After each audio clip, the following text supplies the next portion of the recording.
नमस्कार, मैं प्रद्युमन जोशीला। भारतीय जनता पार्टी, जिसे कार्यकर्ताओं की पार्टी कहा जाता है, एक ऐसी पार्टी जो कार्यकर्ताओं के दम पर हर असंभव कार्य को भी संभव कर दिखाती है। संभावित हार को भी जीत में बदलने का मादा रखती है बीजेपी और उसके कार्यकर्ताओं की मेहनत। जब कोई चुनाव आए तो भारतीय जनता पार्टी पूरी ताकत झोंक देती है चुनाव को जीतने के लिए। लेकिन अभी हरियाणा प्रदेश में दूर दूर तक चुनाव नहीं है। अभी तो सरकार का आधा कार्यकाल भी नहीं हुआ है। उसके बावजूद भारतीय जनता पार्टी ने फिर से पूरी ताकत झोंक दी है। इस बार चुनाव जीतने के लिए नहीं, बल्कि देश के प्रधानमंत्री, जिनकी पूरी दुनिया में जबरदस्त लोकप्रियता है, नरेंद्र मोदी के हरियाणा प्रदेश के जींद दौरे को लेकर। जींद में देश के प्रधानमंत्री नरेंद्र मोदी पहली हाइड्रोजन ट्रेन को हरी झंडी दिखाएंगे, जो जींद से और सोनीपत तक चलेगी। इस दिन प्रधानमंत्री और भी बहुत से जो प्रोजेक्ट्स हैं, उनका शिलान्यास प्रदेश की जनता किस तरह से विकसित हरियाणा की तरफ बढ़े, उसके लिए एक मील का पत्थर उस दिन रखेंगे प्रधानमंत्री नरेंद्र मोदी।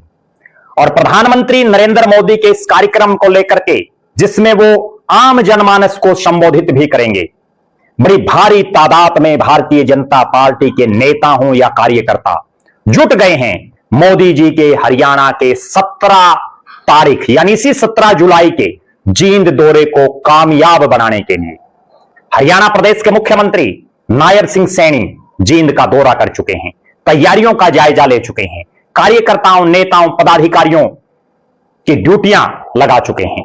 और उसी के साथ ही पार्टी की हरियाणा प्रदेश की अध्यक्ष डॉक्टर अर्चना गुप्ता, जिनके कार्यकाल का यह पहला बड़ा कार्यक्रम है, वो लगातार जींद के दौरे पर आ रही हैं, कार्यकर्ताओं की बैठक ले रही हैं। जहां प्रधानमंत्री जी को आना है, उन कार्यक्रम स्थलों को देख रही हैं। कोई कमी पेशी ना रह जाए, हर छोटी से छोटी बारीकी पर नजर गड़ाए हुए हैं मुख्यमंत्री नायब सैनी और प्रदेश अध्यक्ष डॉक्टर अर्चना गुप्ता। और इसी सिलसिले में आज पार्टी के हरियाणा प्रदेश के प्रभारी डॉक्टर सतीश पूनिया भी कार्यकर्ताओं को टिप्स देने के लिए किस तरह से प्रधानमंत्री मोदी जी के हरियाणा दौरे को अभूतपूर्व बनाया जाए, उसको लेकर के मार्गदर्शन करने जा रहे हैं। भारतीय जनता पार्टी के हरियाणा प्रदेश के संगठन महामंत्री फणींद्र नाथ शर्मा एक एक बारीक नजर गड़ाए बैठे हैं, क्योंकि वो संगठन के बड़े महारथी हैं, कार्यकर्ताओं की ड्यूटियां लगा रहे हैं। इसी तरह से पार्टी ने जींद की इस ऐतिहासिक रैली, जो प्रधानमंत्री नरेंद्र मोदी संबोधित करेंगे, उसकी कामयाबी के लिए राज्यसभा के सांसद संजय भाटिया को संयोजक लगाया गया है और प्रदेश के महामंत्री सुरेंद्र पूनिया इस कार्यक्रम के सह संयोजक लगाए गए हैं। जिले में बतौर मंत्री के तौर पर कृष्ण कुमार बेदी, जो नरवाना के विधायक हैं, उनको विशेष जिम्मेदारी दी गई है। तो मेजबान के तौर पर जींद के विधायक और विधानसभा के deputy speaker Krishna Kumar Midha, doctor Krishna Midha, लगातार अपनी पूरी टीम के साथ, अपने साथी मोहित शर्मा हों या अन्य भाजपाई, सबके साथ मिलकर के जींद में प्रधानमंत्री मोदी जी का भूतपूर्व स्वागत करने के लिए बाकायदा पूरी तैयारियां कर चुके हैं। इसी तरह से हरियाणा के सहकारिता मंत्री डॉक्टर अरविंद शर्मा हों, प्रदेश के शिक्षा मंत्री महिपाल ढांडा हों, भारतीय जनता पार्टी के प्रदेश के बड़े पदाधिकारी, सब लगातार जुटे हुए हैं। मुख्यमंत्री नायब सैनी के मीडिया कोऑर्डिनेटर अशोक छाबड़ा लगातार मीडिया और बीजेपी के नेताओं के बीच एक समन्वय स्थापित किए हुए हैं। लगातार हर छोटी से छोटी अपडेट मीडिया के माध्यम से आम जनमानस तक पहुंचे, सोशल मीडिया के माध्यम से लाखों करोड़ों लोगों तक पहुंचे, उसके लिए अशोक छाबड़ा लगातार मेहनत कर रहे हैं। इसी तरह से जींद के जिला प्रधान तेजेंद्र ढुल एडवोकेट, जींद के जिला के प्रभारी मदन गोयल और जींद जिले से अभी कुछ ही दिन पहले चेयरमैन बनाए गए, जुलाना से बीजेपी के प्रत्याशी रहे कैप्टन योगेश बैरागी, उचाना विधानसभा क्षेत्र से भारतीय जनता पार्टी के विधायक देवेंद्र अत्री, सफीदों से बीजेपी के विधायक पंडित राम कुमार गौतम और जींद जिले और आसपास के इलाके के बहुत से नेता कार्यकर्ता निरंतर प्रधानमंत्री मोदी जी की रैली को, प्रधानमंत्री मोदी जी के कार्यक्रम को ऐतिहासिक और अभूतपूर्व बनाने के लिए दिन रात अनथक मेहनत कर रहे हैं। पार्टी और सरकार दोनों पूरा दमखम लगाए हुए हैं कि मोदी जी का जोरदार स्वागत हो।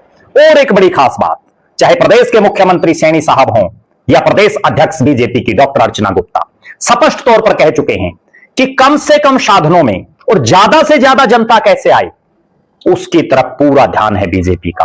भारी तादाद में पैदल लोग आए, उसका पूरा जिम्मा डॉक्टर किशन मिड्ढा के कंधों पर रहेगा, क्योंकि जींद शहर से जितनी भारी तादाद में जनता प्रधानमंत्री मोदी के स्वागत के लिए, उनकी बातें सुनने के लिए निकलेगी, उतना ही बीजेपी के लिए फायदेमंद होगा।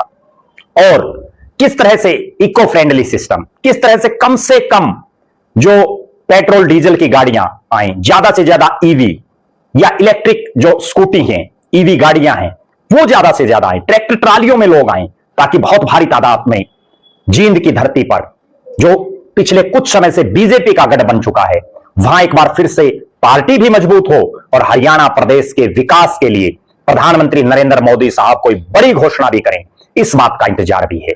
हमारी नजरें हरियाणा प्रदेश के अलग अलग इलाकों से कितनी भारी तादाद में कौन सा नेता, कौन सा पदाधिकारी इस रैली में लोगों को लेकर के आता है, जनता को लेकर के आता है, उस पर हमारी निगाहें हैं।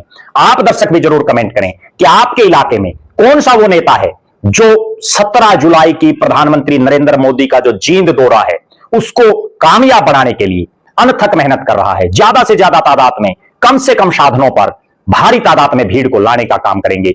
उनका नाम आप कमेंट बॉक्स में लिख सकते हैं। हम 17 तारीख तक हर अपडेट से आपको रूबरू करवाएंगे। बहुत बहुत धन्यवाद। आपका अपना प्रद्युमन जोशीला।